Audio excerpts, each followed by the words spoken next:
수업 시작하도록 할게요. 도산법, 우리가 총괄적인 서론적인 이야기 봐나가는데, 현행 도산 처리 제도는 청산형 절차인 파산 절차가 있고 회생형 절차인 회생 절차가 있는데, 그게 2006년도 이전에는 파산법, 그 다음에 회생형 절차로는 회사정리법, 화입법, 이렇게 법이 3개가 있었고, 도중에 이제 2000년대 들어와서 3, 4년도에 카드 대란 같은 게 있어가지고 파산 절차 말고, 즉 청산형 절차 말고 회생형 개인 채무자에 대한 회생형 절차를 일단 2004년에 만들었다가 이제 2006년도 우리가 도산법이라고 하는 채무자 회생 및 파산에 관한 법률에서 다시 흡수를 해서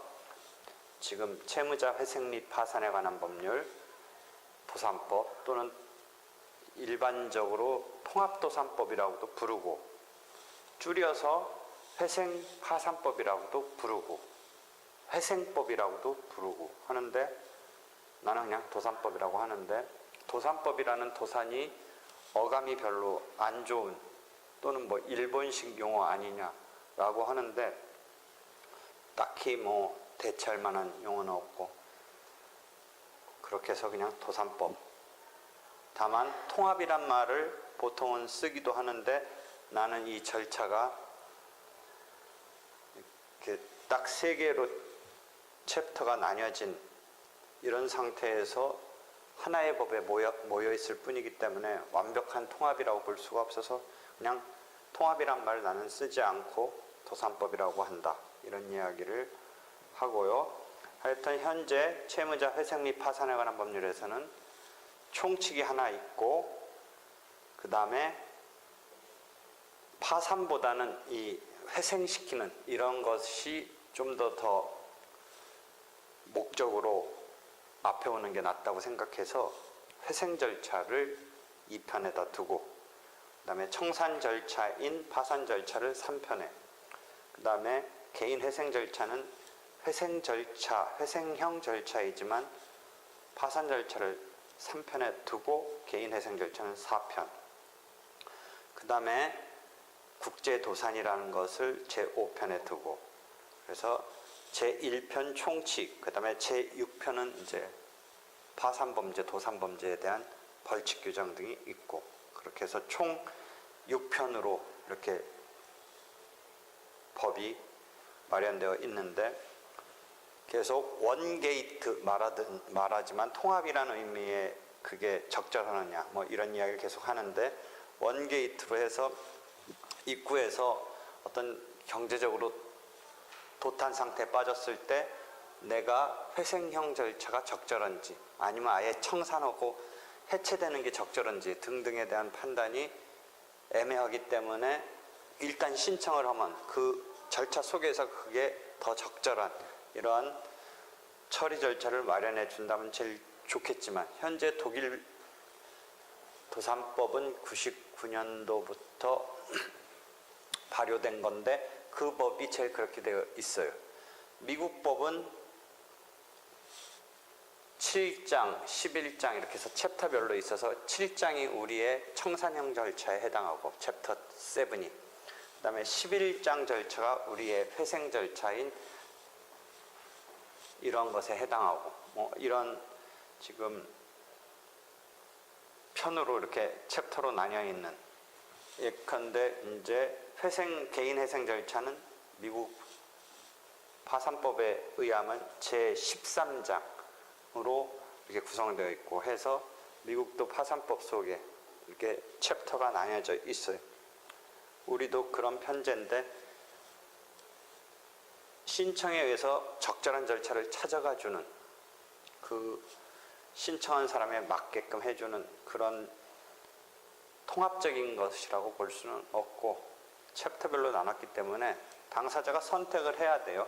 파산 절차를 택할 건지 회생 절차를 택할 건지. 그래서 자기가 신청을 하고 나서 이제 각 절차를 밟아야 되는데, 실은 파산 절차가 좀 더 이렇게 정비가 되고 이렇게 잘 이렇게 절차답게 되어 있고, 회생 절차는 조금 더 그걸 어떤 정교하달까 정치하지는 못한데, 아까 말한 대로 회생을 먼저 더 이렇게 목적으로 하는 이런 법의 처음에 취지 때문에 회생 절차를 더 앞에다 배치했다. 그러면서 또 개인 회생 절차는 파산 절차 뒤에다 배치하고, 그래서 다시 이걸 파산 절차를 중심으로, 특히 총칙적인 이런 규정에서 실체법적인 것을 도산실체법이라고 해서, 절차적인 것은 그럼 개별로 가더라도 그 실체법적인 규율은 한 군데 모아야 되지 않는가, 그 다음에 다시 그렇게 하다 보면 파산 절차가 더 중심이 돼야 되지 않는가 등등 의견이 분분해서 다시 앞으로 어떻게 될지 모르지만, 현재는 하여튼 이 법이 이런 식으로 지금 규율되어 있어요. 그래서 그런 정도 큰 법의 어떤 구조를 이해해 보고요. 그래서 도산처리 제도를 다시 한번 이제 현행법에 의해서 종래의 파산법, 화입법, 그다음에 회사정리법이 하나의 법에 모아져서 이제 채무자 회생 및 파산에 관한 법률로서 파산 절차가 아까 제3편, 회생 절차가 제2편, 개인 회생 절차가 이제 제4편에 있는데, 물론 이제 국제도산이라는 게 있고, 그랬을 때 그 법의 어떤 절차의 목적은, 물론 전체의 목적은 제1조에 채무자 회생 및 파산에 관한 법률 1조에 있지만, 개별의 이제 절차 자체의 목적을 보면, 이건 파산 절차는 청산형이니까 청산, 공평한 분배 이런 것이 주 목적이고, 회생 절차, 개인 회생 절차는 회생, 재생, 재건, 재출발 뭐 이런 게 목적이라는 거죠. 그다음에 그 절차를 들어갈 수 있는 대상에 있어서 파산 절차는 법인도 대상이 되고 자연인도 대상이 된다. 근데 개인 회생 절차는 개인이라는 말이 붙어 있으니까 개인이 대상이고, 회생 절차도 파산 절차와 마찬가지로 법인 및 자연인이 된다. 다만 이제 회생 절차가 개인의 경우에, 자연인의 경우는 이쪽으로 가느냐 이쪽으로 가느냐에 있어서, 이쪽이 개인 회생 절차는 이제 담보가 있는 이런 채무는 10억 원, 담보가 없을 때는 5억 원, 뭐 이런 정도에 있어서 계속적 반복적 수입이 있는 전제하에서 이용하는 거고, 그렇지 않은 경우에 있어서 자연인은 이쪽 회생 절차를 일반 회생 절차를 이용할 수 있는데, 법인은 물론 개인 회생 절차를 이용할 수 없고, 다만 자연인 중에도 일정한 어떤 소규모의 어떤 완벽한 생활 주체 정도가 아니라 영업을 해가는 이런 개인의 경우는 최근에 회생 절차 속에서 조금 심플하게, 그러니까 규모가 뭐 큰 규모의 회사가 아니라 개인 영업자, 소규모 어떤 이런 영업자를 대상으로 한 간이 회생 제도가 절차를 좀 간편하게 해서 마련됐다. 그런 이야기가 교과서 등에 보면 나오고 있어요.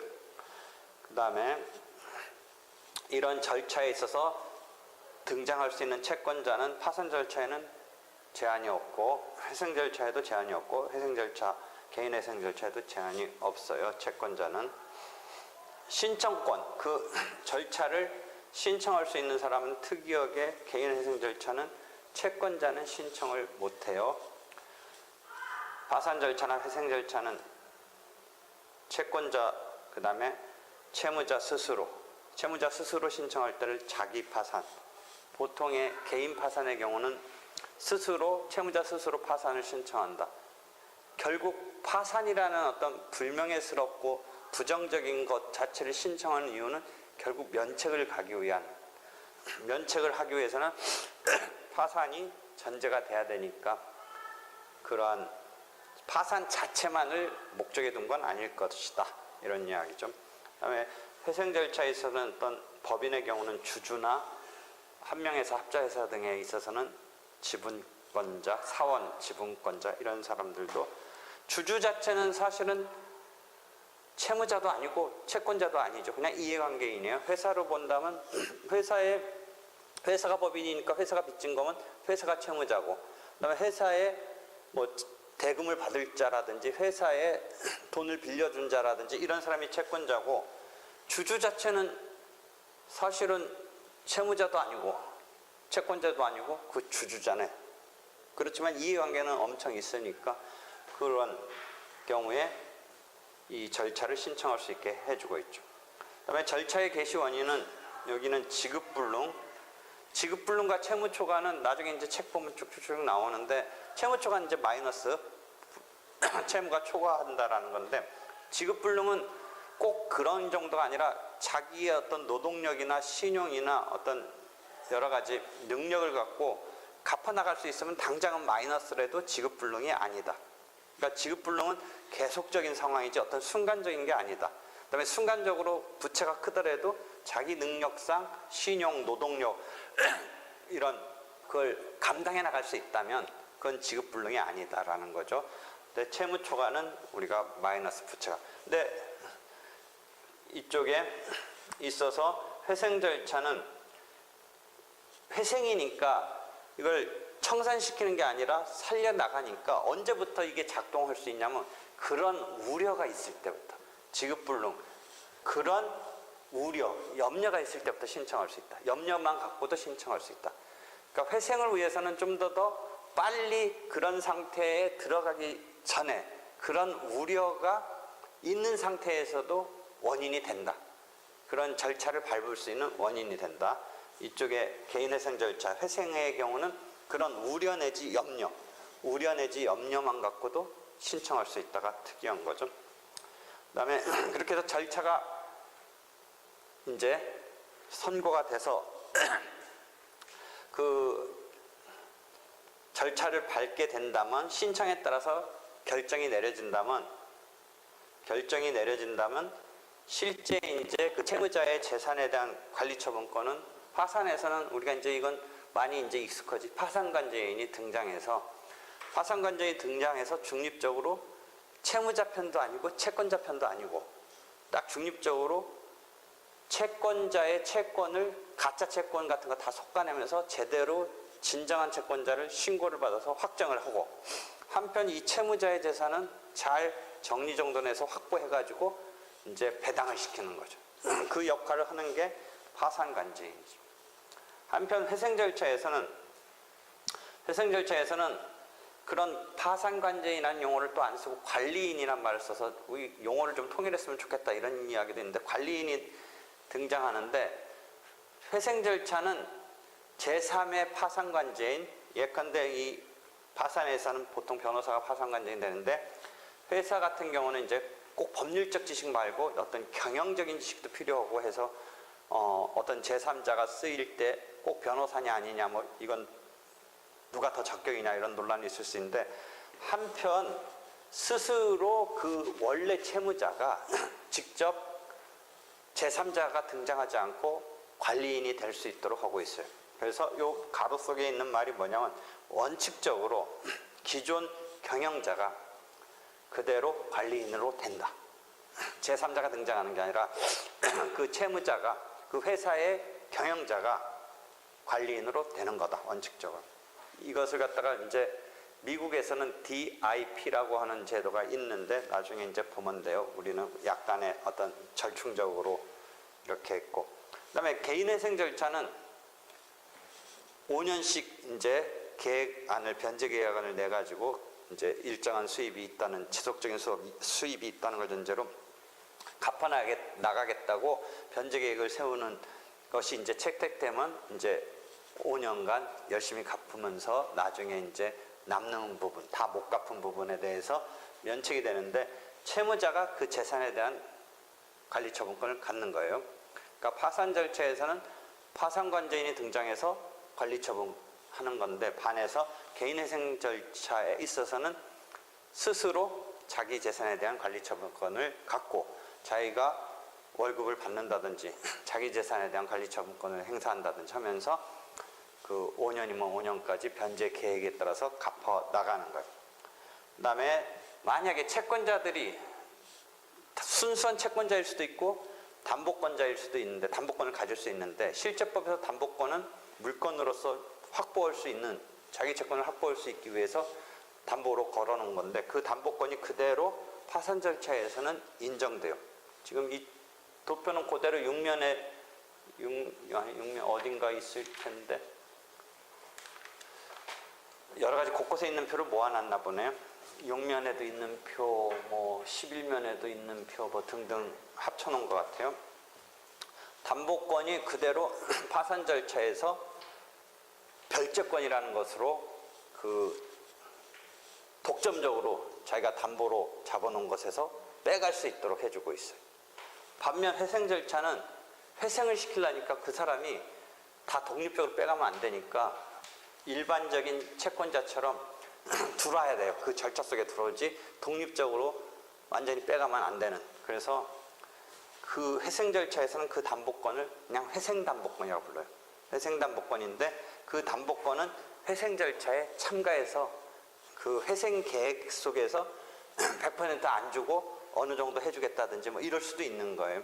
그러니까 이쪽에 별채권으로 된다면 그 채무자의 재산이 별채권의 재산, 그게 지금 있는 한도에서는 다 빼갈 수 있거든요. 담보되어 있는 게. 근데 여기는 거기다가는 못한다. 회생 절차에서는. 그 다음에 개인회생 절차에서는 별채권이 행사가 가능하다. 뭐 이런 이야기네요. 그 다음에 채권자의 의결이 어떤 필요하냐에 있어서 필요하지 않다. 파산 절차. 회생 절차는 필요해요. 계획안을 내면 거기에 대해서 이제 인가를 해서 그것대로 이제 잘 해 나가겠다라는 데서 채권자들이 동의를 해줘야 돼요. 그래서 그런 게 있고, 그 다음에 개인 회생 절차에서는 그런 의결이 불필요하다. 그런 얘기가 여기 쭉 있네요. 되겠죠? 알겠어요? 여기까지. 지금 도산 처리 제도를 비교했어요. 다시 또 조금 더 이제 해 나간다면 이번은 이제 개인 파산 절차하고 개인 회생 절차를 비교할게요. 개인 회생 절차와 개인 회생 절차는 반복적인 계속적인 수입이 있다는 게 전제되기 때문에 어떤 급여라든지 영업소득이 있어야 돼요. 급여라든지 영업소득이 있어야 되는데, 반면 개인 파산 절차는 꼭 그런 계속적 반복적 수입이 있어야 된다는 뭐 그런 필요는 없어요. 신청 원인은 아까 염력 우려, 여기는 지급불능, 개인의 경우는, 회사의 경우는 지급불능 플러스 채무 초과까지. 파산 절차에 있어서는 개인의 경우는 지급불능, 회사 같은 경우는 채무 초과까지도 되는 거죠. 그 다음에 채무 범위는 담보가 있을 때는 10억 원, 담보가 없는 거는 5억 원 이하의, 이거 이상은 개인회생 절차라는 어떤 개인 채무자에 대한 이런 자연인으로서 어떤 생활적인 채무에 해당하는 이런 정도의 맞춰서 해준 제도이기 때문에 이 채무액이 이게 넘었으면 회생 절차로 가야 돼요. 회생 절차로 가야 되는데 또 회생 절차는 막 규모가 엄청난 이런 것으로 지금 세팅이 되어 있으니까 거기서 또 하나 나온 게 뭐였었어요? 일반 회생 절차 속에서 약간 심플화 시킨 게 지금 한 30억 정도인가가 기준으로 하는 그런 간이 회생 절차가 또 하나 마련되어 있어요. 개인 파산 절차의 채무는 제한이 없어요. 제한이 없어서 저번 때 빚이 상당히 컸었는데 심영래가 한번 파산해서 면책받았는데 그게 몇백억 대였었던 것 같아요. 심영래가. 그래가지고 면책까지 됐었어요. 상당히 큰 금액이었어요. 그러니까 이 회생 절차가 2004년도에 마련됐는데 그때 없을 때는 개인의 경우는 파산으로 가는 거 뭐 이런 생각만 했는데 이제 자기가 소득 같은 게 상당하게 소득이 있다면 지금은 파산으로 가는 거 말고 개인 채무자회생으로 가면 되는데, 그러면 아까 말한 대로 자기가 택하는 거예요. 택하는데 개인의 경우는 양쪽에 대해서 어느 게 더 낫다고 생각할 수 있는 여지가 있는 게 뭐냐면, 예를 들어 나는 파산은 뭐예요? 그대로 변제가 불필요하다.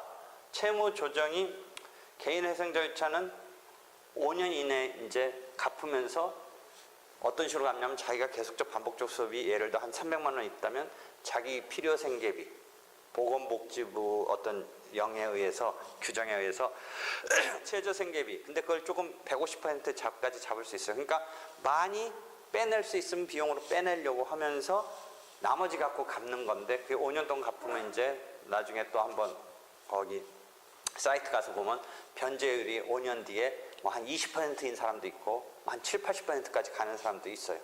그렇게 했을 때 그 남는 거를 면제받는 건데, 한편 개인 파산 절차는 극단적으로 본다면 파산 선고와 동시에 별 재산이 없기 때문에 본래 협의의 파산 절차까지 밟을 필요 없이 파산 신청하고 파산이 선고되면서 동시에 파산 절차가 폐지된다. 동시 파산 폐지로 끝나면 지금 청산하는 것이 절차가 없은 채, 즉 파산을 신청한 스스로, 보통의 경우는 채무자 스스로 신청한다고 전제해서 봤을 때 다 털털 모아봤자 한 300만 원, 500만 원밖에 재산이 없다. 근데 빚은 지금 한 1억 이상 있다. 그런데 300~400만 원어치 모아봤자 파산관제인이 선임돼서 그 한 달 월급도 못 줄 판이다 라고 하면 파산선고와 동시에 그 비용을 치러낼 만큼 어떤 재산이 확보가 안 되니까 파산선고와 동시에 폐지를 시켜버려요. 그럼 절차가 폐지된다는 것은 청산 절차를 안 밟게 되니까 빚이 고스란히 배당되지 못한 채 그냥 남는데, 한편 면책이 허가되면서 그게 다 탕감되는 거예요. 면책이 허가되면서 다 탕감되니까 여기서 변제가 결과적으로 변제하지 아니한 채 다 탕감받을 수도 있다는 거죠. 그러니까 어떤 사람이 자기가 이 절차를 밟을 때 개인 파산을 선호할 가능성이 높아요. 왜냐하면 개인 회생 절차는 5년간은 갚아야 되니까, 5년간은 어찌됐든 끌려다녀야 되는 거니까. 근데 이런 경우가 있어요. 내가 뭔가 지금 재산도 조금 있고, 그 다음에 해서 곧바로 이게 동시 파산 폐지가 안 되고 그 재산이 하여튼 공중분해될 확률이 있는 이런 경우에요. 내가 약간의 재산이 있어요. 아까만으로 파산관제인 등 이 파산 절차를 진행시킬 수 있는 만큼의 재산이 안 나오면 동시에 폐지하는데, 자기 재산은 이제 지금 뭐 극단적으로 보면 빼돌리지 못하고 다 드러나서 이게 동시 파산 폐지는 안 될 것 같아요. 그러니까 자기 입장에서 보면 알토란 같은 재산이 일단 분배해주고, 물론 그렇게 분배해줘도 예컨대 자기 재산 다 모았더니 1억 정도 보증금이라든지 1억 정도 뭐 전세금이 있어요. 있긴 있어요. 근데 빚은 한 2억이 있어요. 그러면 이게 동시 파산 폐지가 안 되고 1억 원 갖고 2억 원에 해당하는 50% 변제율로 나눠주고 나머지 50%를 면책받는 건데, 이 사람 입장에서는 이 1억 원에 해당하는 어떤 재산을 지키면서, 그러니까 꼭 그 경우는 파산 절차를 선호하지 않을 수도 있어요. 어떠냐? 지금 1억 원이 있는데 절차를 안 밟으면 2억 정도의 채권자가 서너 명이 내 1억 원을 노려가지고 막 뺏어가려고 하는데, 내가 그럼 그걸 갖다 일단 스톱시키고 회생 절차를 밟아도 일단 스톱시킬 수 있고 파산 절차를 밟아도 스톱시킬 수 있는데, 그럼 그 사이에 그 두 개 사이에는 회생 절차는 그걸 지키면서 내가 어떻게든 규칙적으로 갚으면서 그걸 살려낼 수 있는 거고, 파산 절차를 자기가 택해버리면 1억 원은 나눠줘야 돼 일단. 그러니까 그런 경우는 꼭 파산 절차를 더 선호할 라는 보장은 없어요. 그렇지만 대부분 재산이 없는 경우라면 파산 절차를 선호할 거예요. 재산이 없는 경우는. 이해할 수 있겠어요? 그러니까 재산이 등치가 있으면 이 절차를 들어오겠다라고 하는 이상은 파산 절차보다는 회생 절차로 가야 돼요. 근데 회생 절차는 또 어떤 거냐? 규칙적으로 5년간 갚는다니까 그 전제가 급여소득이라든지 영업소득으로, 예컨대 농업을 하는 경우는 우리가 급여는 한 달 단위지만 농업은 한 달 단위는 아니까 1년 단위라든지 하는 반복적 규칙적 농업을 하는 사람도 꼭 안 되는 건 아니에요. 1년 단위를 생각하면 되니까 그 경우는 그런 절차를 밟기 위해서는 하여튼 그게 밝혀져야 되는데, 법원에 나타나져야 되는데, 내가 1억 원 재산을 가지면서 지금 파산이라든지 회생을 밟아야 되는 이런 상황에 직면했을 때 회생 절차를 밟기 위해서는 무조건 자기가 회생 절차를 밟겠다고 해서 되는 게 아니라 이런 규칙적인 반복적인 수입이 있다는 걸 전제로 했으니까 지금 와그닥닥 덤벼들어서 1억 정도 재산을 갖다가 그냥 다 공중분해시켜 가는 거를 스톱시키고 5년이면 5년 동안 잘 갚아나가겠다, 이런 것이 전제돼서 회생 절차로 들어가는 건데, 개인 회생 절차. 그러니까 그게 전제되면서 1억 원을 지킬 수 있는 그런 상황이 되죠. 그렇죠? 그러니까 이제 자기가 어떤 절차를 밟아야 될지는 잘 생각해 보면 되는데, 보통은 별 재산 없을 때는 개인 파산으로 가고, 그게 요건이 충족됐다면 면책되니까 훌훌 프레시 스타트를 할 수 있는 거고. 그러니까 개인 파산을 선호할 가능성이 높아요. 한편 회생 절차를 부득이 밟아야 되는 사람은 어떤 경우냐면, 면책 절차에 있어서 회생 절차의 면책을 허가해 주는 게 조금 더 융통성이 있어요. 파산 절차는 거의 안 갚고 면책으로 들어갈 수 있는 이 상황에서 면책 불허가 사유가 조금 회생 절차보다 엄격해요. 그래서 면책 불허가 사유가 걸릴 만한 요소를 갖고 있는 사람은 지금 면책까지 성공해야 의미가 있는데, 면책에서 브레이크 걸려버리면 안 되니까 오히려 이쪽을 생각하는 거예요. 회생 절차. 회생 절차는 조금 면책에서 그 불허가 사유가 조금 완화되어 있어서 자기가 그 걸리는 데 대해서 조금 이쪽은 괜찮을 것 같으면 이쪽으로 오는 거예요.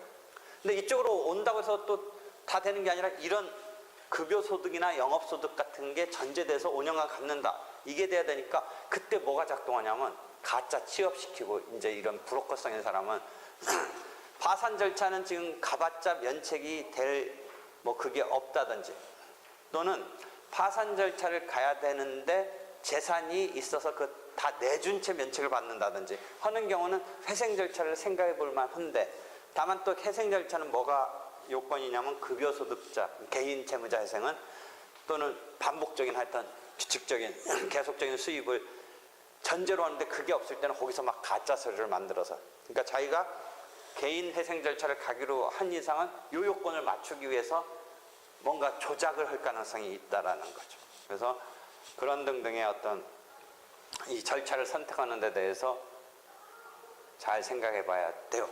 그래서 지금 개인 파산 절차보다 개인 회생 절차가 개인 회생 절차는 10만 건 이상 사건이 늘어났고, 개인 파산 절차는 2000년제부터 조금 더는 안 늘고 있는 게, 개인 파산은 이제 어떤 엄격하게 하니까 사람들이 이제 언뜻은 개인 파산 절차를 더 선호할 것 같은데, 거기에 대해서 좀 사람들이 뭔가 캥기는 게 있어서 그쪽으로 가는 게 이제 많이 줄어들면서 개인 회생 절차로 많이 가는 거를 우리가 통계에서 볼 수가 있었어요. 그 통계가 여기 보면 있었을 거예요. 개인 회생은 지금 14년까지 10만 건, 언제요? 13년부터 10만 건 이상이 되는데, 개인 파산은 지금 10년에서 11년, 12년 조금씩 줄어들고 있잖아요. 지금 보면 그렇잖아요. 이렇게 보니까 줄어들고 있네, 개인 파산은. 그러니까 더는 확 안 늘고 거꾸로 이렇게 줄어들고 있어서, 개인 파산이 5만 5천 건, 2014년에 보니까 개인 회생이 11만 건 정도네. 법인 파산은 540건 정도. 이런 상태에서 지금 추세를 보이고 있으니까, 개인 파산과 개인 회생은 요건이라든지 이런 것 등에서 일단 갈리는데, 보통은 개인 파산을 더 원할 가능성은 있어요. 이 절차를 밟으려고 하는데. 근데 개인 파산에 대해서의 증가율은 오히려 지금 뒤로 마이너스 쪽으로 가고 5만 5천 건 정도인데 엄격하게 이제 왜냐면 개인 파산을 받기 위해서는 이제 원래는 배당을 동시 파산 폐지로 해서 자기 재산 하나도 안 내주고 곧바로 이제 면책 허가를 받아서 탕감을 받고 이렇게 하려는데 자기 재산이 원래부터 없는 사람이야 괜찮지만 있는 사람은 그걸 막 좀 숨기거나 어디다 빼돌려 놓고 나 재산 없어요. 그래서 동시 파산 폐지를 받아야 되거든. 그렇지 않으면 뭐 1억 원 있는 거 내놔야 되거든.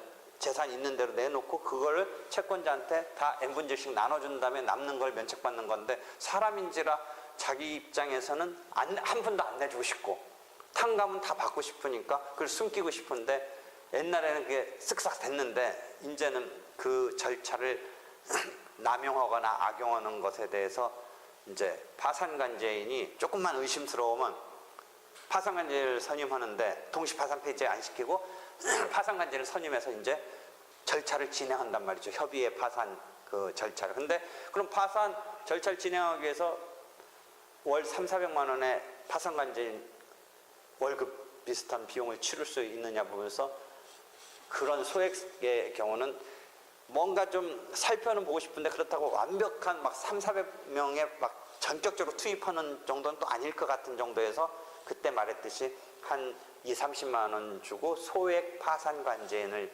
그래가지고 변호사들한테 그 대신 한 20건씩 해라. 이렇게 해서 소액 파산관제인에서 한 건당 한 2,30만 원씩 해서 한 달에 2, 30건. 그러니까 약간 이제 살펴보는 거예요. 약간 의심스럽거나 이 사람이 동시 파산 폐지로 결과적으로 파산관제인이 살펴보니까 별거 없다라고 돼서 할 수도 있지만 그래도 무작정 처음부터 그냥 동시 파산 폐지를 해주지 않고 좀 살펴보겠다 이거예요. 그러니까 사람들이 좀 찜찜한 사람은 이제 못 가는 거죠, 그걸. 그렇죠? 그럼에도 불구하고 막 조작해서 해보려는 사람도 있고 한데 못 가는 거예요. 그러니까 이게 파산, 개인 파산에 대한 어떤 그게 완전한 선호도를 가질 수 있는 건 자기 재산 한 푼도 안 내놓고, 그러니까 원래 없는 사람은 내놓고 싶어도 내놓은 재산 없지만 좀 있는 사람은 이제 이게 옛날에는 쓱싹 넘어갔던 게 약간 파헤쳐질 가능성이 있어서 장어다 이제 내놓게 되고, 내놓게 되면 자기는 그러면 또 안 하겠다 이런 생각인 사람이 많이 있겠죠. 내가 그래도 재산 다 모으면 한 1억 원 있는데 1억 원 안 내놓고 해보고 싶지, 1억 원 내놓고 빚은 2억 원인데 나머지 1억 원 탕감받는 건 좋지만 1억 원 또 내놓는 건 싫은, 이런 경우에는 이거 안 밟으려고 하는 거겠죠. 그렇겠죠. 그래서 이런저런 지금 전체적으로 우리가 파산법, 도산법의 큰 어떤 이런 개관을 하고 있는 거예요. 그래서 이런 정도 이해를 해보고요. 그래서 여기 보면 2007년도에부터 벌써 악용하려는 뭐 이런 경우가 나타나니까 그전에는 이제 채무자를 부르지도 않았어요.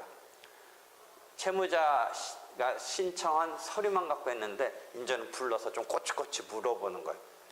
너 지금 진짜 그런 상황인지 아닌지, 그런 식으로. 그래서 불성실하거나 허위 신청에 대해서 이제 뭔가 좀 계속 살펴보니까, 그래서 2007년을 정점으로 개인 파산 사건은 점차 감소하는, 아까 수치에서 보듯이 감소하는 거고, 이제 면책도 이제 그러다 보니까 그전에는 거의 막 97, 8%까지 가는 게 2014년 오면서 조금씩 88% 정도로 떨어지죠.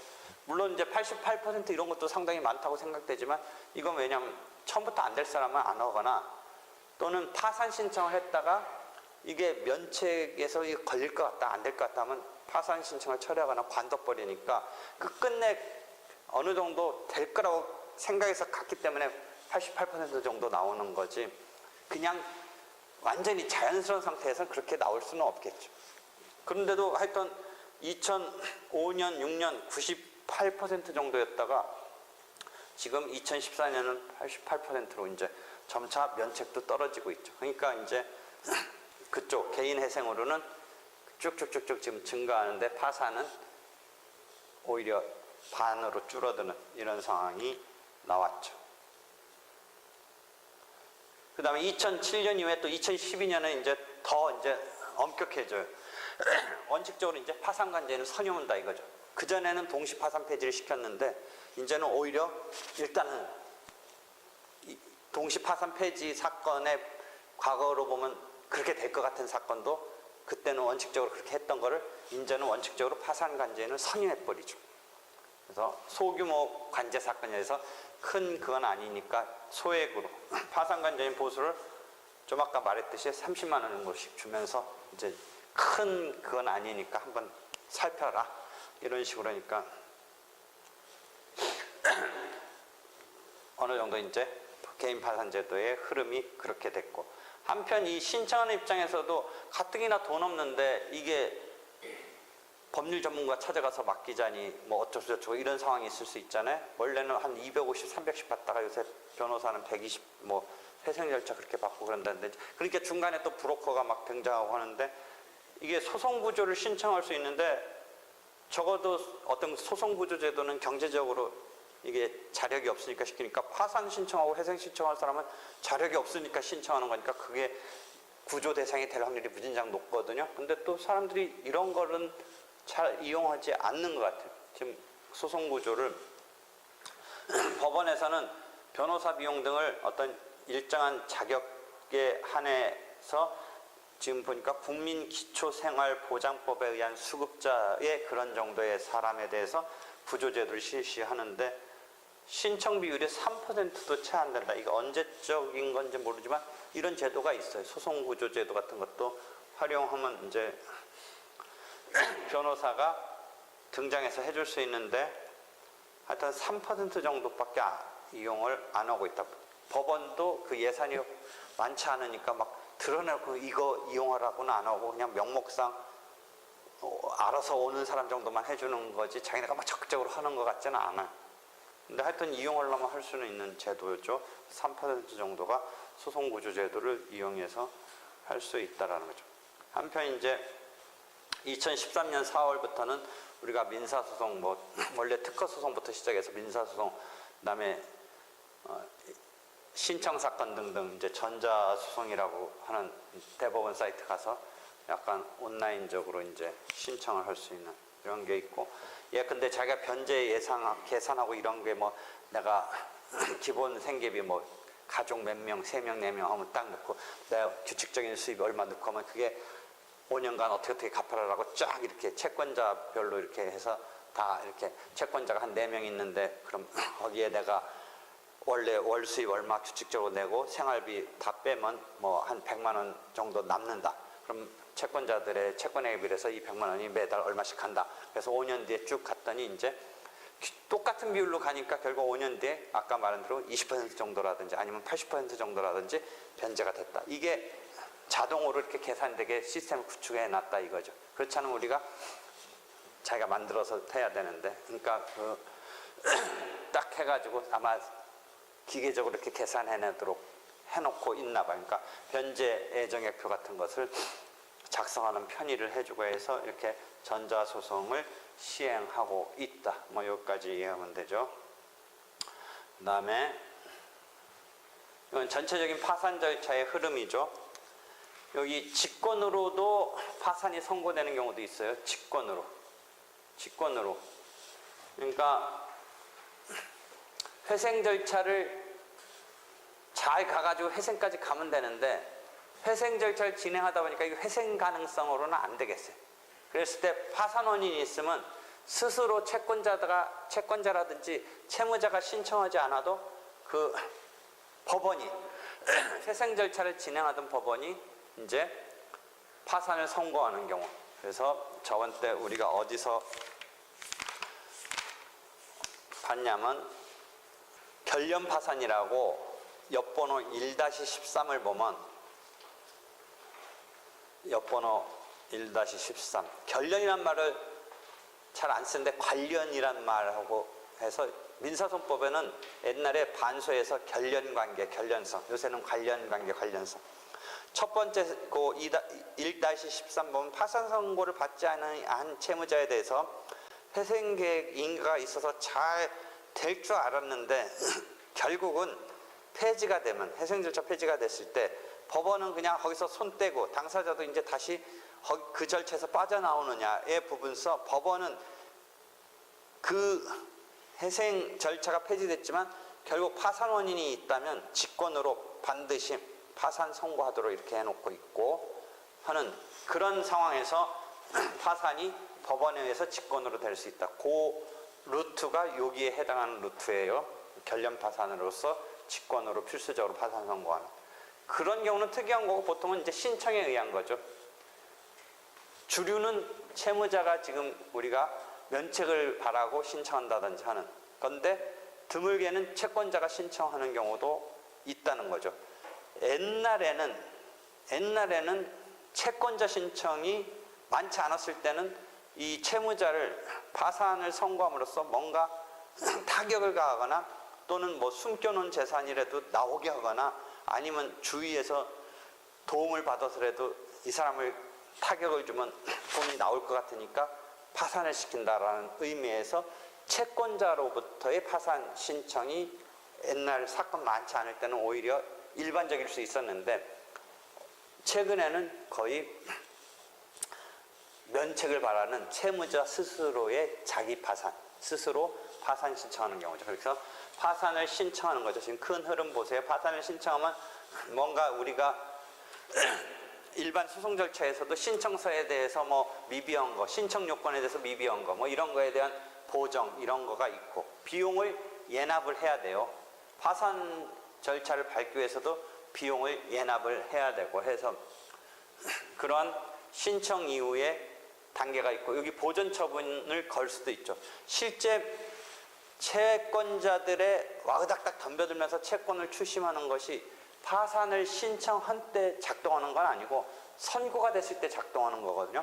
파산 신청을 했을 때는 신청을 한 정도에 불과하고 그것에 대해서 법원이 오케이를 해줘서 파산을 선고하는 그 단계 돼야 이제 채권자들의 추심을 올스톱 시키는 건데 그 사이에는 보전 처분을 걸어서 스톱을 시킬 여지는 있고 회생 절차에 있어서는 이제 그걸 갖다 좀 포괄적으로 금지시키는 이런 신청을 해서 오케이가 돼서 포괄적 금지 명령이 있는데 한편 미국식은 신청에 따라서 오토매틱 자동적으로 스테이 정지 내지 중지시키는 그런 제도를 갖고 있어요. 그래서 교재 읽다 보면 미국식의 오토매틱 스테이를 애초부터 도입하려는 또는 지금도 도입하자고 주장하는 것이 곳곳에 나와요.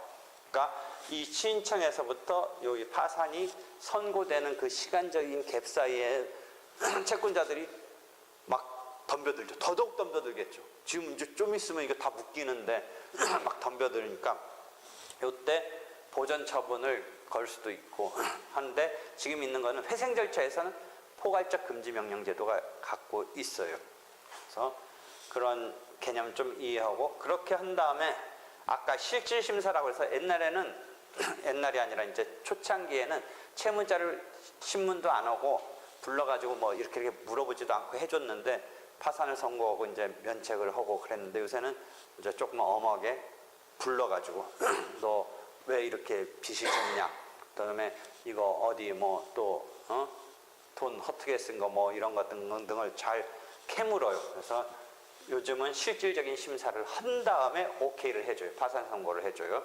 그러니까 이 지금 네가 지급불능이라고 그러는데 과연 지금 어떤 상황인지 이런 것을 좀 물어봐요. 그러니까 과거에는 종이만 써낼 때는 거짓을 써내는 데 대해서 이게 겁을 먹는다. 그러니까 이제 나중에 드러날 확률이 좀 작은데 이제 법정 가서 이렇게 하면 좀 하다가 예리한 질문 당하면 이제 다 노출되고 자기 모순에 빠진다든지 뭐 거기서 갑자기 이제 솔직한 얘기가 막 갑자기 사람이 물어보면 막 말이 자기가 안 맞는 말 하다가 빠져버리고 막 그러는 경우가 나온단 말이죠. 그래서 실제 신문을 해버리고 해서 결론을 내려요. 그래서 파산 선고를 하는 거예요. 그다음에 파산 선고를 하면 여기 보면 파산관제인을 선임한다라는 말이 있잖아요. 파산관제인을 선임하는데 그것도 처음 초창기에는 파산관제인 선임 없이 파산 선고와 동시에 이 절차가 진행되지 않는 그게 선고와 동시에 폐지. 그래서 동시 폐지라고 그래요. 동시란 말이 왜 자꾸 나오냐면 폐지 중에는 이시 폐지도 있어요. 이 다를 이자 써서 일단은 들어갔는데 나중에 폐지시키는 경우가 있어요. 근데 지금은 이 동시라는 말은 선고와 관련된 시점에서 선고와 동시 폐지하는 이런 식이고, 그 다음에 이제 파산관제인이 그럼 이제 동시 폐지가 아니라 등장하는 사건 등에 있어서는 파산관제인이 이쪽 왼쪽 그림에서는 채권을 신고받아서 채권을 확정을 해요. 가짜로 안 받을 사람이 받겠다고 하는 경우 등등도 속아내야 되겠죠. 그래서 제대로 확정을 해야겠죠. 그렇죠? 그다음에 오른쪽으로 보면 파산재단을 형성한다라는 말을 써요. 파산재단이라는 어떤 채무자의 재산을 형성하는 거예요. 그래서 그 형성된 재산을 갖고 신고된 재산을 확정해서 이제 분배를 하는 거죠. 배분을 하는 거죠. 배당을 하는 거죠. 그 역할을 파산관제인이 하는 거죠. 그렇죠? 그래서 이 파산재단은 파산재단에서 이탈한 것을 찾아와서 이 파산재단을 형성하는 게 부인권이에요. 부인권. 채권자 취소권을 생각해보면 그거보다 좀 더 넓은 개념인데, 부인을 해서 회복시켜 놓는 거예요. 그렇죠?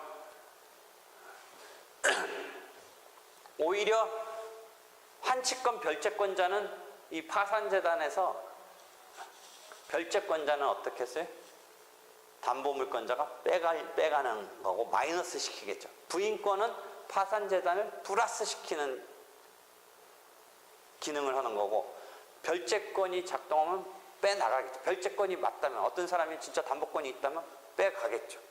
그다음에 환치권은 어떤 용어예요? 그것도 민법서 나오는데, 소유권자 같은 경우에 소유권인데 점유는 어떻게 채무자 지금 파산당한 사람한테 있었는데 실제 주인이 내가 잠깐 뭐 빌려준 거라든지 뭐 때문에 홀로 가 있어요. 그래서 그거 회수해야겠다. 이거. 회수해야겠다. 그러면 그 말이 맞다면, 환치권이 정당하다면 빠져나가겠죠. 그 재산은. 그러니까 파산재단에서 부인권은 플러스 시키는 식으로 작동하는 거고, 별채권이나 환치권이 맞다면 빠져나가겠죠. 마이너스겠죠. 그런 것에 대해서 이제 파산관제인이 다 살펴보면서 파산재단을 형성하는 거죠. 한편 채권을 이제 신고받고 확정을 하는 거죠. 그죠? 그래서 확정돼서 여기서 이제 확정이 되면 이 파산재단 가지고 이제 배당을 하는 건데, 이런 것을 이제 진행하는 것이 이제 협의의 파산 절차라는 거죠. 그러니까 큰 의미의 파산은 신청, 선고까지도 포함하면서 선고에서 이제 배당, 청산 절차를 밟으면서 이제 배당이 되면 파산 절차가 이제 종결되죠. 그 다음에 이제 파산 선고와 함께 이제 면책이 따라붙는데, 아주 또 넓은 의미는 면책 절차까지 지금 파산제도에 있는 거죠. 근데 면책 절차와 파산 절차가 이게 하나의 절차로 딱 되지 않고 절차로 별도로 있는 것은, 그 입법적 영역은 미국식의 면책 제도고, 원래 독일과 일본은 이 파산에서는 면책이 없었어요. 그러니까 청산형 절차죠. 근데 지금은 파산 절차라도 면책이 따라붙었으니까 회생이랄까 재출발이 결국 결과적으로 가는 건데, 본래 청산은 면책이 없는 거예요. 그런데 미국식의 면책을 거기다가 접목시켰는데, 접목을 이제 어떤 완전히 들어가서 확 접목시킨 게 아니라 그 절차를 하나 더 만들어서 붙여놓은 거예요. 그러니까 독일과 일본은 면책 절차가 원래 없었어요. 이 청산형의 파산 절차에서. 그런 상태에서 일본에서는 독일 걸 받아들여서 없었는데, 52년도에 2차 대전 지고 나서 메가다가 일본에 가서 이런 거 넣으라 해서 면책 절차를 거기다 하나 넣은 거예요. 그래서 그 두 개가 이제 이원적으로 있게 된 거고, 우리는 이제 그걸 받아들인 거예요. 우리는 그 뒤에 61, 2년 그 정도에 만들 때. 그렇지만 그게 막 어떤 스무스하게 딱 이렇게 절차로 연결된 게 아니라 그냥 절차가 딱딱 있으면서 파산 절차를 밟고 나서 파산이 선고되면 면책으로 가야 되는 이런 게 있었기 때문에, 사람들은 면책을 목적으로 하긴 하지만 파산하고 파산되면서 다 알아서 어떻게 해주는 건지 알았더니 그게 아닌, 그래서 오히려 의도했던 거에서 중간에 그게 아닌 거로 이상하게 되는 경우가 있기 때문에 최근에는 파산을 신청하면서 자기가 나는 면책은 아니다라고 특별히 반대하지 않는다면 면책도 신청한 것으로, 그러니까 파산이 완전히 그게 하나의 절차라면 파산 신청하고 그게 자연스럽게 면책으로 끝끝내까지 가면 제일 좋은데 그건 아닌데 절차는 따로따로 있는데 파산 신청에 있어서 자기가 면책 안 하는 거다라고 밝히지 않는 이상 면책 신청을 한 것으로 간주해주는 이런 식으로 해서 지금 절차가 마련되어 있다. 원래는 이원적인 건데 그 이원적인 것을 조금 간주 규정에 의해서 이제 거의 이론적인 것 비슷하게 세팅은 되어 있다라는 것이죠. 그렇지만 분명히 절차는 따로 있는 거예요. 절차는 이렇게 해서 지금 면책 절차까지 이게 파산 절차에서는 그런 흐름이에요. 다시 또 조금 더 보면 절차 개시 원인은 아까 나왔는데 파산 절차는 지급불능, 그 다음에 법인의 경우는 이제 채무 초과. 근데 회생 절차나 개인 회생 절차는 우려, 염려, 이게 좀 앞선 거죠. 지급불능, 채무 초과인데 이제 그런 지급불능이나 변제를 불능할 수 있는 우려 단계에서부터 이 절차를 밟을 수 있게. 왜냐면 경제적 도탄에 완전히 빠지고 나서보다는 그 어떤 직전에서부터 절차를 밟을 수 있게 회생 절차는 그런 원인으로 신청 원인이 마련되어 있다라는 거죠. 그 다음에 아까 파산 관계인은 제3자고 보통은 변호사인데 회생 절차에 있어서는 회사를 운영하던 사람이 회생 절차를 밟아서 회생 절차라는 거 꼭 그 채무자만에 의한 게 아니라 채권자들한테도 뭔가 혜택이 가야 되는데 한편 이 절차를 밟았을 때 자기 경영권을 뺏길까봐 제3자한테 뺏길까봐 그 점을 주저할까봐 회생 절차에서는 기존 경영자한테 그대로 경영을 할 수 있게끔 하는 이런 제도를 갖고 있다. 원래 미국식의 DIP 제도 등을 약간 우리가 보면서 제3자한테 가는 게 아니라 원칙적으로 네가 그대로 계속 경영을 해라. 회생 절차에 대해서 회생 계획안에 따라서 네가 해라 라는 것이죠. 그런 어떤 기존 그것을 채무자 또는 기존 경영자가 관리인으로 되는 그것을 원칙으로 하고 있다라는 것이죠. 이런 정도에 있어서 지금 전체적인 것이 큰 이제 개괄을 하게 됐으니까 이런 정도 일단 이해해 보고요. 일단 여기서 질문 있으면 해보세요. 여기까지 정도에서 여기까지 정도. 51년 전에는 독일식 파산제도를 기술해서 일본에서 우리는 없었고 저희는 없었고 이제 파산 면책이 이제 파산 후에 면책 제도가 없었는데 이제 52년 후부터 이제 미국식 제도가 합쳐졌다고 말씀하셨는데 그러면 실질적으로 50년 전에는 파산 선고가 내려지고 이제 청산 절차가 들어오면 그 사람은 그냥 평생 그냥 그 빚을 뭐 적어도 법인 같은 건 이제 해체되고 없어지는 거고 자연인은 뭐 그때는 그러니까 공평한 청산만이지 재출발은 전혀 청산 절차, 파산 절차는 없는 거죠. 그러니까 예를 들어 30% 정도 변제가 됐다고 치면 7%가 안고 가는 거지. 그러니까 그때는 그냥 공평한 청산 때문에 올스톱 시키고 똑같이 나눠 갖자의 목적이 거의 100%지 재출발 하나 없었던 거지. 그 전 단계에서. 그럼 자존 채무가 그런 대로 전송이 돼요? 그렇지 뭐. 그런 면책은 없었으니까. 그러니까 뭐 그 상속까지 되고 그런 일반적인 거로 다시 가는 거죠.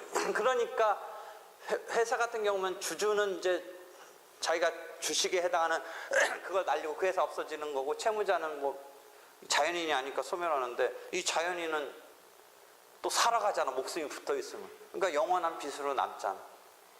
그러니까 미국식의 면책제도를 도입해라 라고 해서 도입한 거고 그 이전에는 면책이 없으니까 공평한 청산의 목적만에 이거지. 그러니까 그때는 채무자가 스스로 신청하는 거는 하나 있을 수가 없지. 채권자가 응징하는 정도지. 그런 거지. 채무자가 스스로 신청한다는 건 생각 나올 수가 없지. 그런 생각. 그런 정도에서. 아마 내가 일본에 50년 이전은 잘 모르지만 하여튼 그렇지. 면책이 없는 이상은. 그렇지. 뭐 야간 도주하고 뭐 그러니까 자살하고 뭐 그러겠지. 그러니까 면책 제도에 대해서 잘 봐봐. 그러니까 그게 되게 그 제도가 그런 어떤 좋은 제도인 게 내가 역사까지 잘 써놨어. 그래서 이 면책의 역사를 어디다 써놨냐면 쭉 보면 10-2 봐봐. 면책 제도의 연역과 각국의 현황. 그러니까 영미법에서는 면책 제도를 갖고 있었어. 10-2를 보면. 근데 독일법 10-3을 보면 없었어 원래. 독일이 그렇게 해서 94년부터 개정해서 99년부터 아까 말한 대로 시행하고 있는 도산법에서 비로소 면책을 받아들였다라고 그 각주 8번 보면 나오잖아. 99년부터 하는데 새로운 도산법, 99년부터의 도산법의 가장 중요한 개혁 가운데 하나는 면책을 받아들였다. 독일에서는.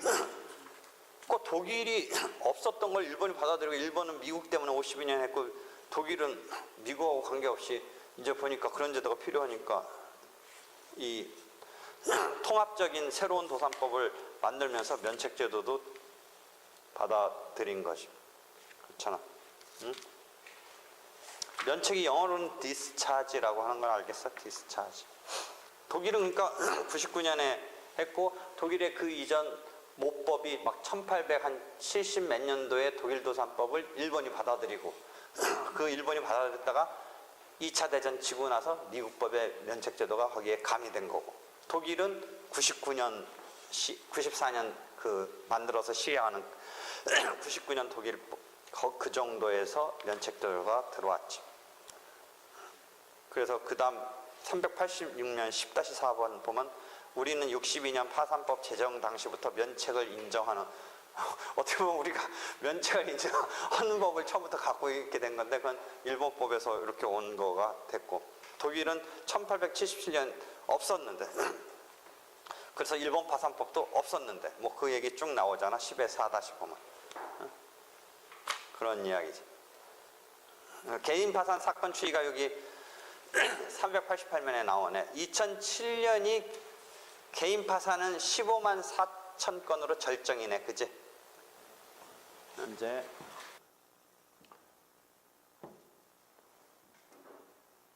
법원, 이 관할 법원, 뭐 우리가 소송법에서 뭐 소송할 때 관할 법원 하는데 여기 도산 사건을 처리하는 관할. 그래서 전문 법원을 아예 이게 특수하니까 미국의 파산 법원 이런 모델로 전문 법원, 뭐 특허법원처럼 가정법원처럼 이 도산법원을 만들자 뭐 이런 움직임이 있는데 그렇게는 아직 못하고 있고 다만 서울 이 중앙지방법원 등에 대해 가보면 파산부가 아예 이제 전문 재판부로 딱 있어. 어디 곳곳 서울 등등 어디 보면 서울중앙지방법원, 인천지방법원, 수원지방법원 이 전문성 이런 것 때문에. 근데 도산법원 내지 파산법원까지는 지금 뭐 움직임 주장 등은 있지만 안 되고 있어. 그래서 일단 뭐 특허법원처럼 특허 심결 취소 소송 등은 그다음에 특허법원이 이번에 손해배상 청구 소송도 특허 그 관할을 집중화 시켰는데 거기로 가야 된다. 이런 식의 전문 법원은 없어. 그러니까 일반적인 이제 법원에다 내는데 그럼 어떻게 찾아가야 되느냐? 그 관할의 문제가 역시 여기서 이제 나오는 거야. 아마 민사소송에서 지금 관할 정도 들어가지 않았을까 싶은데 여기 봐봐봐. 이 파산 회생 사건은 직분관할이란 말 민사소송에서 나와. 뭐 집행 절차를 담당하는 어떤 그 작용하는 담당하는 그 성질 등에 따라서 판결법원이냐 뭐 집행법원이냐 이렇게 나오고 그다음에 사물관할로서 단독 판사냐 합의부냐 말고 어떤 이 사건의 작용이 이런 것에 비춰서 합의부가 담당하느냐 이럴 때는 직분관할이라고 하거든. 그런 게 지금 민사소송법에서 배우는데 여기 직분상 지방법원에다가 지금 주고 있어. 그 말은 뭐냐면 지방법원 지원에는 안 돼. 일반 민사소송은 지방법원 지원 이렇게 해서 1심 법원이 있는데 여기는 지방법원에 가야 돼. 무슨 말이냐? 그 다음에 토지관할은 이제 좀 이따 나오지만 채무자 보통 재판적 소재지를 관할하는 것이 이제 토지관할인데, 그러니까 신청하는 사람 입장에서 자기 주소지다 내는 거지, 채무자. 그런데 내가 만약 부천에 산다고 해보자 이거지. 그럼 민사소송 같으면 부천 인천지방법원 부천지원에 내면 돼. 민사소송 토지관할. 근데 이거는 부천지원서는 더 산학과를 못해. 그러니까 지방법원급에서만 하는 거야. 조금 그래도 전문적으로 지원급은 조금 이게 전문성 등등 생각해 볼 때 완벽한 도산법원까지는 못 만들지만 그래도 좀 규모가 있는 지방법원에서 해야지 지원은 안 돼. 그러니까 인천지방법원 부천지원에서는 안 해. 인천지방법원서에. 이해되겠지? 그래서 직분관할은 지방법원, 그 다음에 토지관할은 채무자. 그게 기본이야. 그 다음에 이건 전속관할이니까 민사소송법에서 임의관할로서 합의, 당사자들이 합의한다. 근데 이거는 합의해서 어디 마음대로 가면 안 돼. 전속관할로 되어 있다. 그 다음에 개인이 아닌 채무자. 법인 같은 경우는 지방법원 속에서 이제 합의부에서 하고, 개인의 경우는 이제 단독에서 하고, 이런 식으로 되어 있네. 하여튼 주의할 것은 본원이야, 본원. 지원은 안 돼. 근데 특이하게 하나 있어. 특이한 게. 이게 한 2, 3년 전에 하나 개정으로 들어왔는데, 민사소송법에서 이제 그런 거 배우는데, 지금 관할 배우니? 민사소송법에서? 관할 아직 안 들어갔어? 들어갔어? 이쪽도 들어갔어? 지금 안 들어? 거기는 또 순서를, 관할은 아직 안 해. 한반은 뭐냐면 이런 거야. 지방법원에 1심 사건을 내, 민사소송은. 그 다음에 소가 현재 2억 원 기준으로 단독사건과 합의사건으로 돼 있어, 민사사건은. 그지? 그 다음에 아까 만들어 꼭 본원 아니고 이제 지원에서도 할 수 있는, 그 민사소송에는 지원도, 지방법원 지원도 그냥 1심 지방법원으로서 하는데, 그 다음에 1심 사건에 대해서, 민사사건에서는 항소를 하면 2심이 어떻게 되니? 단독사건은 어디로 가니? 합의사건은 어디로 가니? 2심.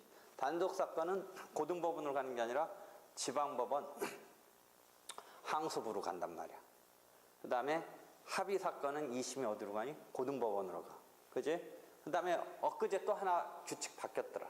너희 보면 지금 완전히 배웠는지 모르겠는데 이렇게 되어 있어. 단독사건을 1억서 2억으로 작년에 올렸어. 작년 초에. 그러면서 1억과 2억 사건은 현재 2억으로 올리면서 단독사건인데 이게 항소가 되면, 항소는 단독사건이니까 지방법원 본원 항소부로 가고, 원래는 단독사건이니까 이렇게 가야 되는 것이 되는데 1억서 2억 올리면서 요거는 그냥 기존처럼 고등법원을 2심으로 하는 것을 그대로 놔뒀었거든.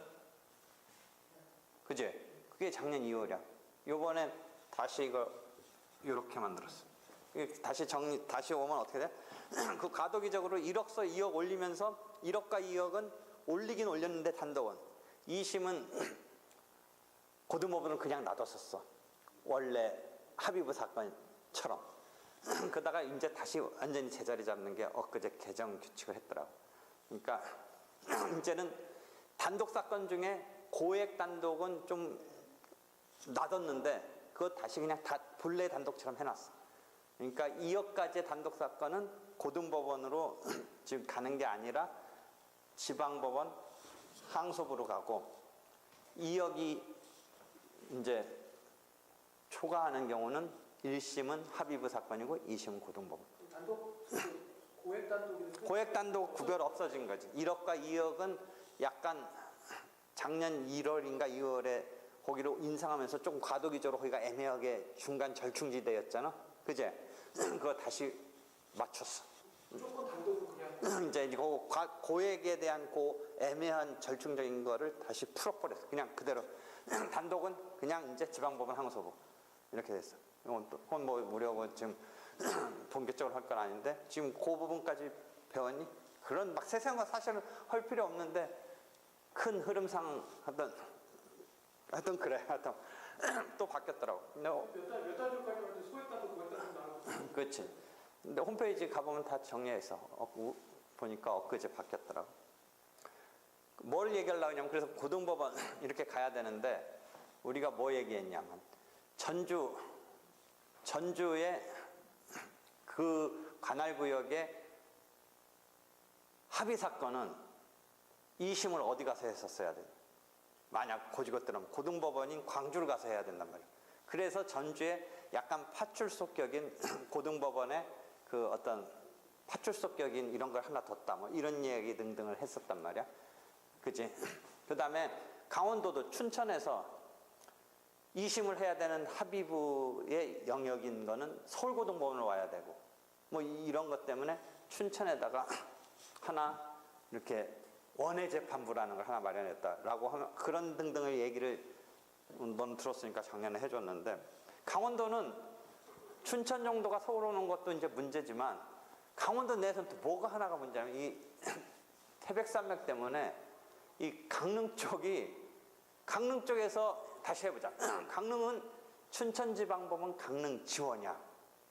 그러면 이번에 합의 사건 아니고 강릉 지원의 단독 사건이 잘 생각해봐.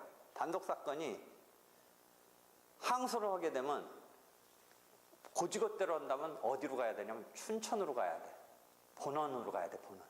단독 사건도. 그 다음에 합의부 사건은 어디로 가야 되니? 서울고등법원으로 와야 되는데 그건 춘천에 하나 원해재판부를 만들었는데 지금 이제 그런 건 해결됐다고 치자. 근데 단독 사건은 항소를 하면 지원해서 할 수 없고 항소부 본원 가서 해야 되니까 춘천을 가야 돼. 대관령을 넘어야 돼. 그러니까 강원도는 그 내에서도 또 하나 문제가 있는 거지. 전주 일대 광주의 문제, 춘천 일대 서울의 문제 정도가 아니라 그 강원도 내에서가 또 하나 문제가 돼. 그러니까 강릉은 약간 특혜를 주는 거야. 이 대관령 안 넘어도 되게. 강릉 써? 강릉에다 그러니까 뭐라니? 춘천에 또 하나 할 수 있게 해주는 거야. 안 넘어와도 되게. 다시 정리해봐. 민사사건에서 강릉에서 단독의 1심 사건을 항소하게 되면 어디로 왔었어야 돼? 고등법원은 아니지만 본원으로 가야 되니까 춘천을 와야 된다니까. 원래대로 한다면.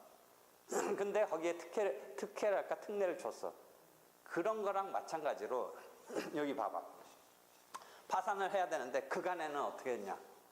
본원에서만 인정하는지 지원은 안 되니까 아까 부천 지원 안 된다고 했지. 인천지방법원에 가서 해야 된다고 그랬지. 그런 논리로 치면 강릉 사람들 이 대관령 오른쪽 사는 사람은 어디까지 와야 되니?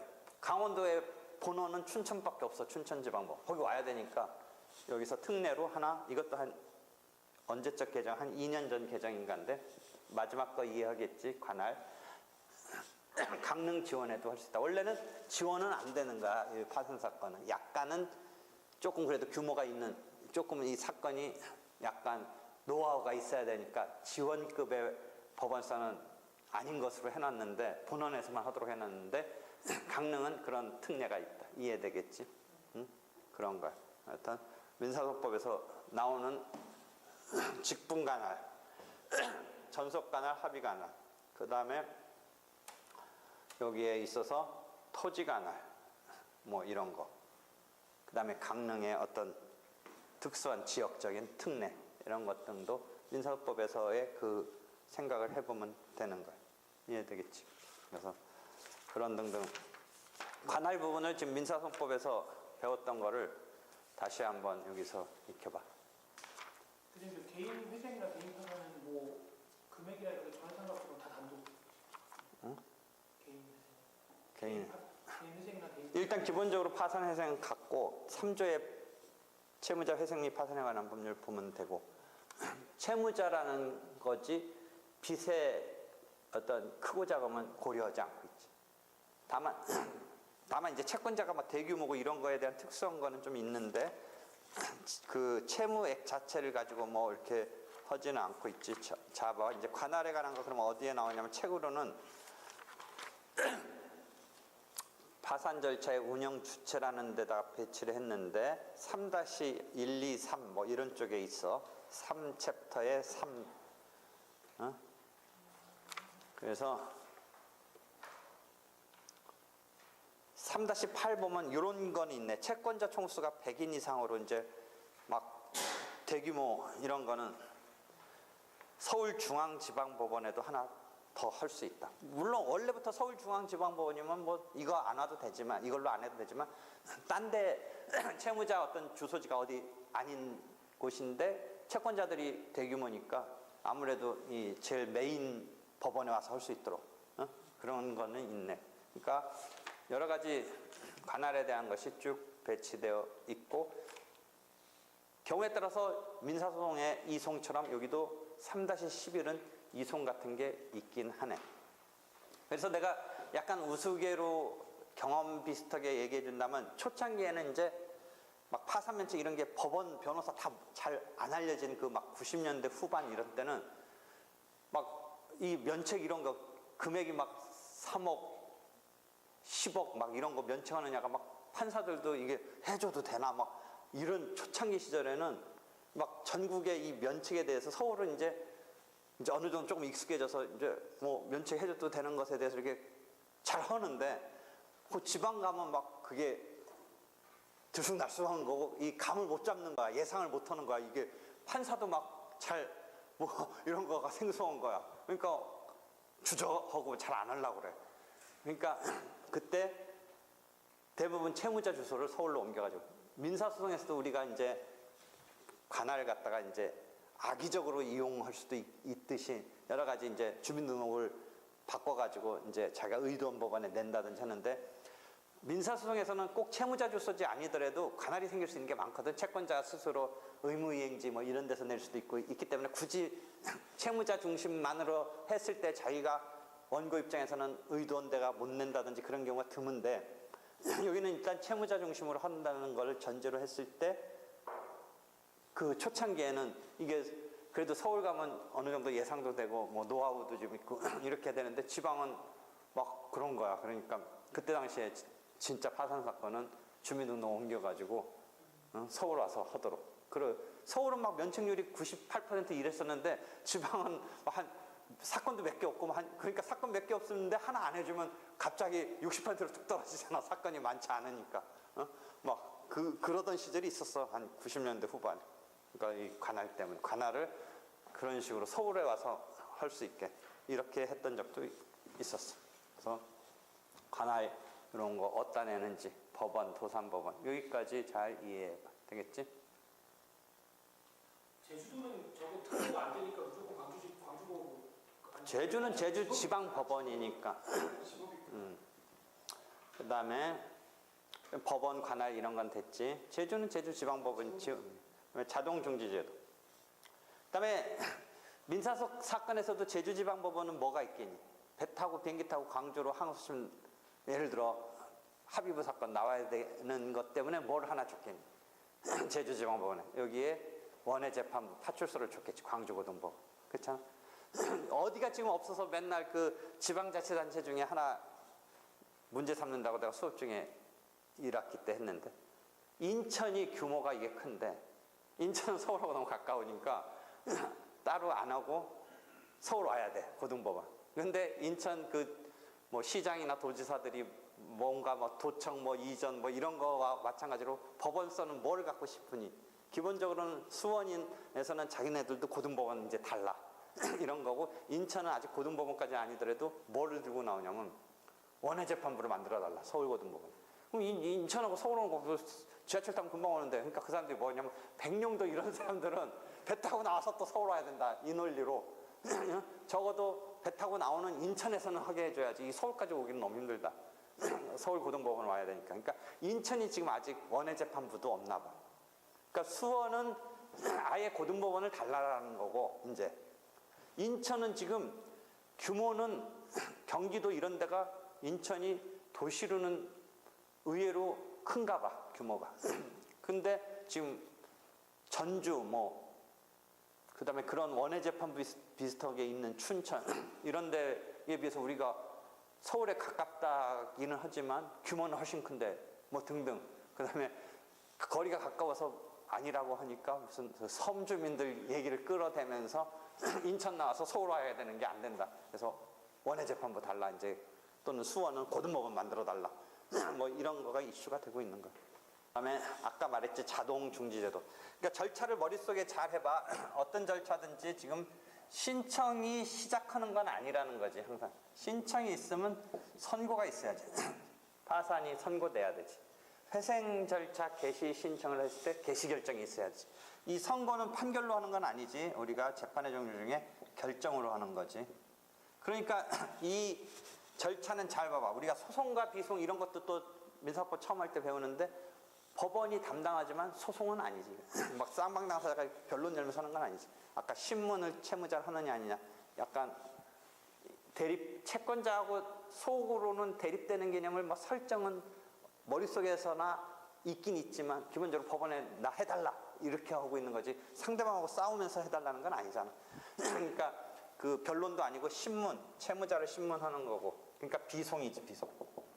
비송이니까 결정으로 선고가 내려지지. 이때부터 이제 채권자들은 개별적 추심이 금지되지. 개별적 추심이 금지된단 말이야. 그렇지? 근데 요때가, 요 사이가 문제라는 거지. 요 사이가 문제니까 오토매틱 스테이를 미국식으로 해서 본격적으로 추심 금지는 선고 결정이 있는 때부터인데, 요때 오토매틱으로 스테이, 중지, 정지해 있는 이런 제도를 미국은 갖고 있는데 이걸 도입하자지. 지금 우리는 파산 절차에서는 그거 안 갖고 있고, 회생 절차에는 포괄적으로 이제 금지시키는 것은, 이건 자동으로 해주는 건 아니야. 오토매틱은 아니고 신청해서 받아줘서 여기서 스탑을 시키는 제도는 갖고 있는 어떤 절충적인 제도지. 그 다음에 파산 절차에서는 보전 처분 정도를 신청해야 되는데 개별적인 거지. 보전 처분은 변제를 금지해라, 채권을 추심을 금지해라, 이런 거지. 그러니까 요걸 이해하기 위해서는 그럼 우리가 비송, 소송 비송도 나왔고, 아울러서 판결 절차, 집행 절차를 이해해 보면 판결에 의해서 또는 다른 어떤 집행 권한을 받을 수 있는 것을 ADR적인 화해, 조정 등에 의해서 집행 권한, 또는 판결 말고 독촉 절차를 이용한 지급 명령, 확정, 또는 아예 법원을 거치지 않고 공증받았던 집행, 공정증서, 집행증서, 이런 게 집행 권한이 돼서 이제 이렇게 해서 그 내용이 이행이 안 되면 개별 집행을 하는 거야. 그러니까 집행은, 판결 절차는 권리를 확정하는 절차이고, 집행 절차는 이 권리를 실현하는 절차인데, 그 권리 실현은 개별적으로 하는 거야. 집행 권한을 가지고 개별적으로 내 그 부분에 대한 것을 회수해 가려는 거야. 그런데 이런 집행 절차에 대해서 도산 절차는 어떤 말을 쓰냐면, 개별 집행에 대해서 포괄 집행이란 말을 써. 포괄 집행. 그 말은 뭐냐면 채권자들 올스톱 시키고 자기 금액에 따른 비율로 받아가긴 하지만 그게 포괄적으로 이렇게 회수하는 느낌인 거야. 잘 생각해봐. 집행 절차는 개별적으로 나 600만 원 못 받고 있으니까 네 동산에 대해서 600만 원 빼가겠다. 나 1억 원 못 받고 있으니까 네 집을 경매 붙여서 1억 원 빼가겠다. 개별이야. 그지? 근데 이쪽은 600만 원 받을 거 있는 사람이 과연 너 600만 원 받을 거 있느냐 확정을, 신고를 받아서 확정을 하고, 1억 원 받을 거 있는 사람한테 너 진짜 1억 원 받을 거 있느냐 신고하게 해서 확정을 하고 해서 파산관계인이 파산재단을 형성해서 나눠주니까 이 전체적으로 받아가는 건 결국 개별적으로 받아가지만 이 절차의 진행은 포괄적으로 한다라는 의미에서 포괄집행이라고 하는 거야. 포괄집행. 집행법에 대해서 포괄집행. 이런 이야기는 어디에 있냐면 처음에 서론에 좀 써놨어. 1-19에 보면 일반 집행 내지 포괄 집행. 그래서 강제 집행 절차는 개별 집행이라고 한다.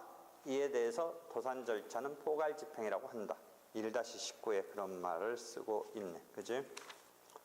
그런 상태에서 이런 집행의 포괄적인 집행을 위해서 이제 파산이 선고되면 개별적인 추심은 금지되는데 이제 그 돈 받을 사람을 여기서 파산 채권으로 신고받고 확정을 위한 절차를 밟고 나서 변제 배당을 하는 건데 그 사이에는